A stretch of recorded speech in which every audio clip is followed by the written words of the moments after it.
네, 형님들 구글이 아주 그냥 판을 뒤엎어버렸습니다. 네, 사람들이 그동안 AI는 오픈 AI다, 뭐 GPT가 짱이다, 뭐 이렇게 말을 했잖아요. 근데 이번에 구글이 제미나이 3.0 프로를 들고 나오면서 그 공식이 산산조각이 났습니다. 오늘 방송은 이 구글의 무서운 역습과 그래서 도대체 돈은 어디로 흘러가는가에 대한 이야기를 아주 진하게 좀 풀어보겠습니다. 형님 누나들, 일단 제미나이 3.0 프로 이야기부터 해야 되겠습니다. 단순히 벤치마크 테스트 점수 몇 점 올랐다 뭐 이런 차원이 아닙니다. 이번 업데이트는요, AI 산업의 계단식 도약입니다. 가장 충격적인 것은 물리적 세계에 대한 이 모델의 이해도인데요. VPCT라고 해서 뭐 이름까지 아실 필요 없는데, 이게 어떤 테스트냐면 AI가 공간이나 물리 법칙을 얼마나 잘 이해하는지 보는 테스트가 있다고 하거든요. 예를 들어서 이 공을 굴리면 중력 때문에 어디로 떨어질까 같은 것을 예측하는 거죠. 이게 작년까지만 하더라도 AI 모델들의 점수가 60점대였는데 이번에 무려 제미나이 3.0 프로가 91점을 찍었습니다. 이게 무슨 뜻이냐? 이제 AI가 모니터 속에만 갇혀있는 게 아니라 로봇의 몸에 들어가서 실물 경제에 개입할 준비가 어느 정도 끝났다라는 이야기입니다. 그리고 제가 진짜 소름 돋았던 실험 결과가 또 하나 있는데요. AI들한테 자판기 사업을 운영하게 시키는 시뮬레이션을 한번 돌려봤습니다. 이게 밴딩 벤치라는 또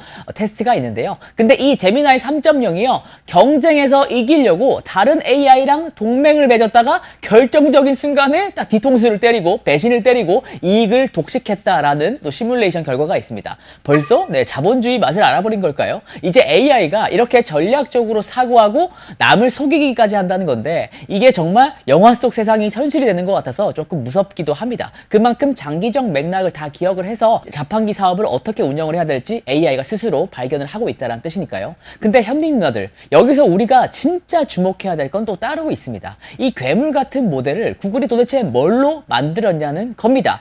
엔비디아 GPU? 아닙니다. 100% 구글 자체 칩인 TPU 버전 7으로 학습을 시켰다고 합니다. 이게 시사하는 바가 사실 딱 들어도 엄청나죠. 구글은 칩부터 데이터 센터, 소프트웨어까지 전부 다 자기들 것으로 수직 계열화, 즉 풀스택을 완성을 했다는 겁니다. 비용이요? 엔비디아 칩 쓰는 것보다 3분의 1 정도밖에 안 들 것으로 보입니다. 남들보다 그러니까 3배 싸게 만들 수 있다는 건데, 이건 향후 AI 전쟁에서 구글이 가격 결정권이라는 무기를 손에 딱 쥐게 됐다는 뜻입니다. 그리고 구글 부사장이 이번에 또 한마디를 또 했는데요. 사전학습에 벽은 없다. 즉 데이터 고갈이니 뭐니 해도 돈과 장비를 때려 박으면 AI는 계속 똑똑해진다는 것을 증명을 했다는 거죠. 엔비디아 입장에서는 이제 GPU 팔 곳이 조금 줄어들 수가 있으니까 등골이 좀 서늘할 수도 있지 않을까라고 싶은데요. 물론 엔비디아가 망한다는 얘기는 절대 아니지만, 구글이 야 우리 칩으로 다 돼 라고 선언한 이상 인프라 시장의 독점 구조에 조금 균열이 가기 시작했다는 겁니다.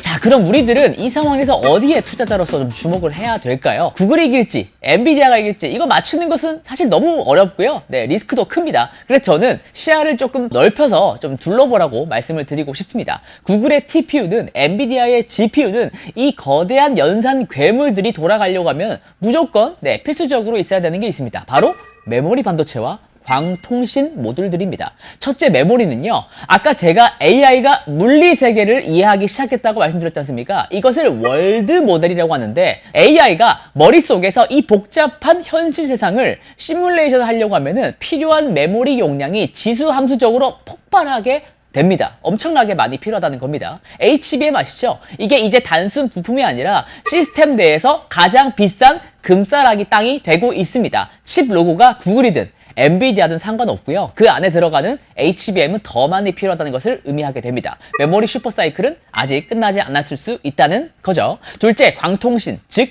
빛입니다. 빛. 칩들이 아무리 빨라지면 뭐 하겠습니까? 데이터를 실어 나르는 그 선들, 케이블이죠. 이 구리 케이블들이 그 속도를 못 버티면 도루묵이거든요. 근데 이 구리 케이블의 속도는 계속해서 그 요구 속도가 빨라지고 있습니다. 더 빨라지는 케이블이 더 필요하다는 겁니다. 속도가 1.6T, 3.2T 뭐 이런 시대로 넘어가게 되면서 이제 전기로 지지직거리는 구리선은 10cm도 신호를 보내기가 어렵다고 하거든요. 그래서 이제 데이터 센터 연결은 선택이 아니라 필수로 빛으로 갈 수밖에 없을 것 같습니다. 엔비디아도 이런 것들을 준비를 하고 있죠.